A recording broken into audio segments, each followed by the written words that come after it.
Assalamualaikum warahmatullahi wabarakatuh. Salam sejahtera, salam perpaduan, salam perjuangan, salam Melaka berbau pintar jauh bersih. Saguduri gile, waalaikum. Cemian yang khariman yang hamba khaifalikum wa nabil hari syukran. Marairan khairan inturan umandai ceranta cahau. Tuan-tuan dan puan, hari ini saya ingin memberikan pandangan pribadi terhadap komen atau maklum balas daripada Yang berbahagia Datuk Zulkifli Mohamed Al-Bakri, Menteri di Jabatan Perdana Menteri Hal Ehwal Agama. Tuan-tuan dan puan-puan, Datuk Zulkifli memberikan teguran atau nasihat kepada netizen dan pihak yang mungkin mengeluarkan kenyataan Pusat Zakat, Jabatan Agama, Majlis Agama tidak efisien ataupun apakah pihak-pihak berkaitan lakukan, dan mereka merujuk kepada Ustaz Abid Liew.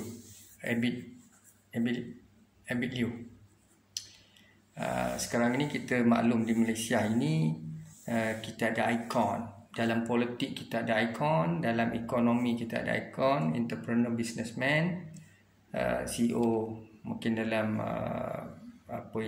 bidang penerbangan kita ada AirAsia, ya. Kita ada CEO AirAsia ini Tony Fernandes. Kita ada Eric Chia, ya. Kita ada Syed Al-Bukhari. Kalau politik Malaysia ni, nama Tun Mahathir trending. Suka tak suka, nama itulah trending.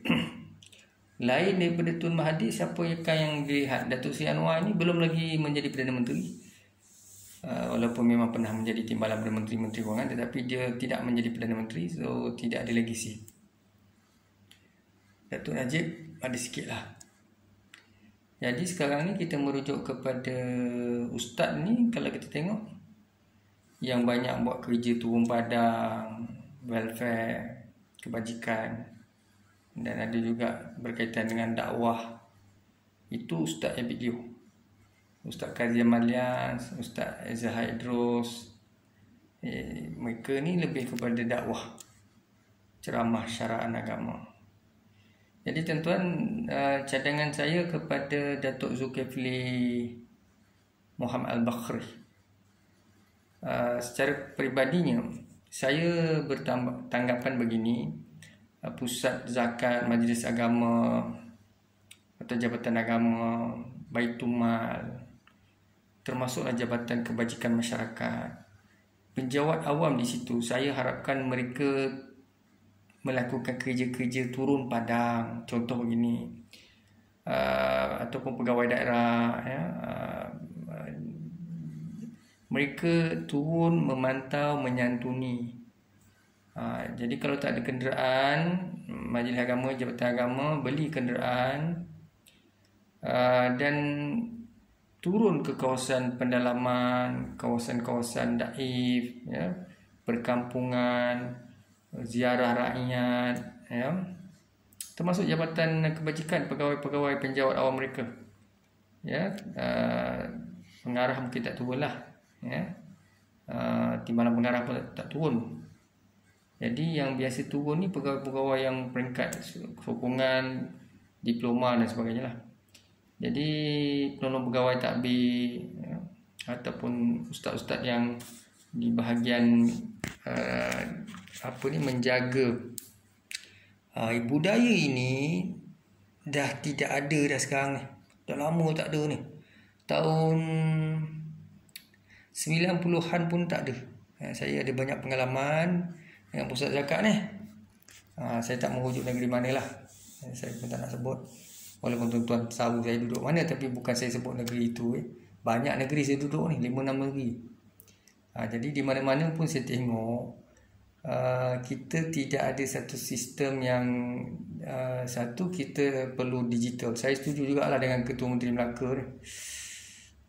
Beliau mahukan semua pusat tanggungjawab Jabatan Kerajaan Negeri ini mengaplikasikan, aktifkan industri 4.0 ataupun teknologi dalam delivery system.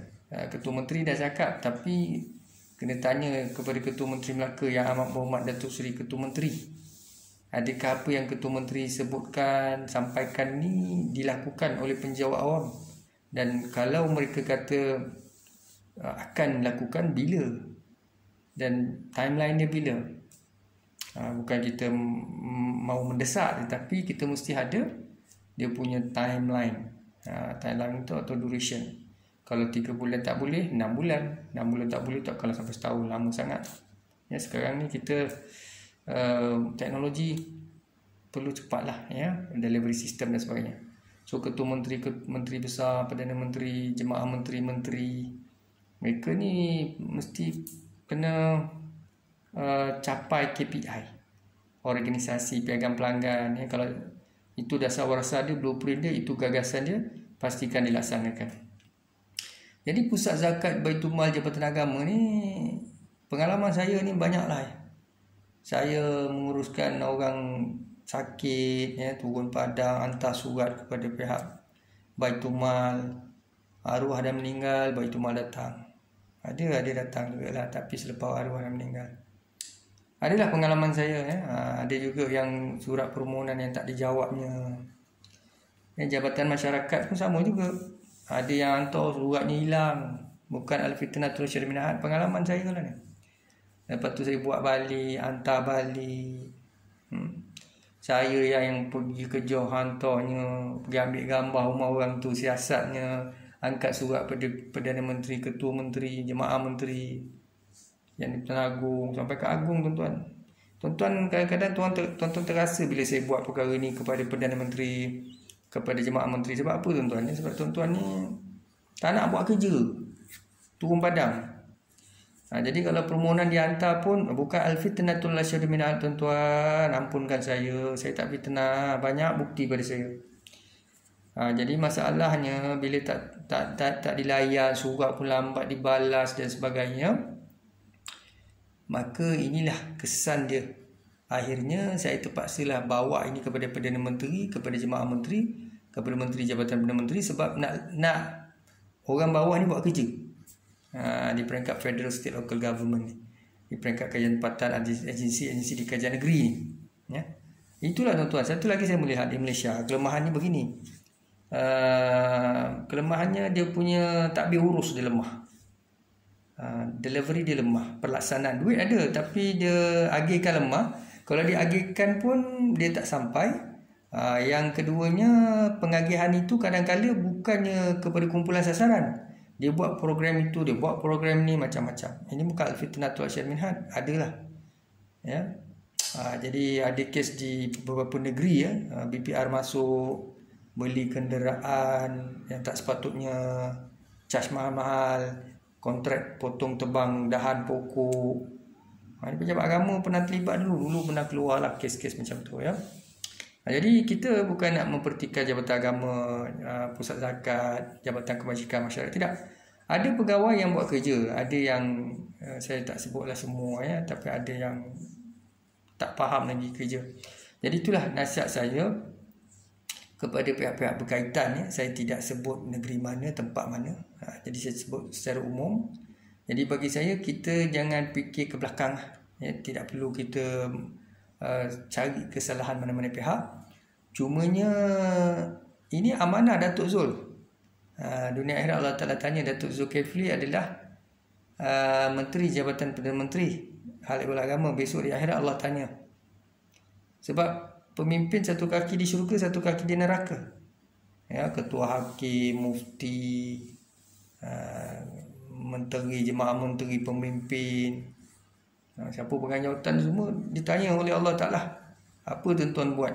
Kenapa ibu tunggal anak dia tak makan, orang tua daif sakit, ya, kebuluh. Ini tuan-tuan, kat dunia ni kita nampak kita buat betul, tapi kat akhirat kita tak tahu. Sebab apa berani saya cakap? Sebab saya tak jaga pun jabatan-jabatan tu. Saya tak bekerja dalam tu. Saya pun bukan pegang jawatan. Jadi tuan-tuan tanya saya, kamu tak kerja, kamu tak ada dekat situ, kamu beranilah cakap. Tuan-tuan bagi saya jawatan tu dulu. Tuan-tuan bagi saya jawatan tu dulu, ya. Kalau tak pun bagi Abid Liu, ya. bagi pada Ustaz Abid Leo ni jawatan di Jabatan Perdana Menteri, lantik dia sebagai senator, bagi dia jawatan. Orang macam Abid Leo ni, saya pun dah buat lama dah kerja-kerja turun padang, hantar, gunakan duit sendiri, hantar pada orang Cina, orang Melayu, orang India, Sabah, Sarawak, bantu macam-macam, angkat surat. Dan tuan-tuan cek lah ya, apa yang pernah saya buat. Boleh tanya pada Yang Bertuan Agong sekalipun, ada tak surat-surat saya hantar pada Perdana Menteri, Jemaah Menteri dan sebagainya. Dah lama saya buat kerja-kerja ni. Tapi saya ni tak adalah diberi bantuan kewangan, saya disokong, tak ada rezeki lah ya. Tapi apa yang Ustaz Abid Leo tu rezeki dia. Dan Alhamdulillah saya pun doakan Ustaz Abid Leo ni, bukan Abid Leo seorang lah, ramai lagi kat Malaysia ni. Kita harapkan mereka ni semua akan terus berjiwa rakyat, membantu rakyat, angkat isu masyarakat. Cuma masalah kita tak ada duit, tak ada dana. Sebab tu Abid Leo ni, dia PR dia bagus juga. Yalah, ada benda yang dia nampak, ada benda yang ada kilaf juga, bukan tak ada. Tapi dia pun belajar daripada proses-proses kilaf itu. Dan Alhamdulillah dia dapat dengan ikhtiar-ikhtiar dia dan sokongan masyarakat majoriti Islam dan pemimpin, dapatlah dana-dana yang beliau dapat. Akhirnya beliau dapat membantu rakyat akar umbi dan sesiapa.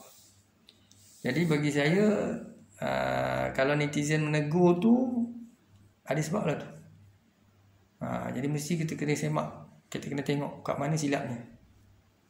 Tuan-tuan ya, jangan kata netizen dia tegur tu sebenarnya netizen ikut perasaan. Tidak. Banyak kes tuan-tuan, saya sendiri pernah handle dan uruskan di Jabatan Agong Baitul Mal, Pusat Zakat, banyak negeri lah, banyak yang kita tahu. Sebab tu rakyat bercakap. Ya, tadi jangan salah faham ya, kita tidak mencari kesalahan kita. Saya pun bukan baik. Saya ni bukan hebat sangat, bukan orang-orang yang kata orang sangat-sangat apa ni sempurna ya. Tak ada kelemahan banyak. Manusia ada kelemahan. Tapi kalau jadi pemimpin lebih elok kita dengar cakap rakyat. Mesti ada sebab. Ya, tuanku pun tahu, raja-raja Melayu pun tahu, bukan tak tahu cerita ni.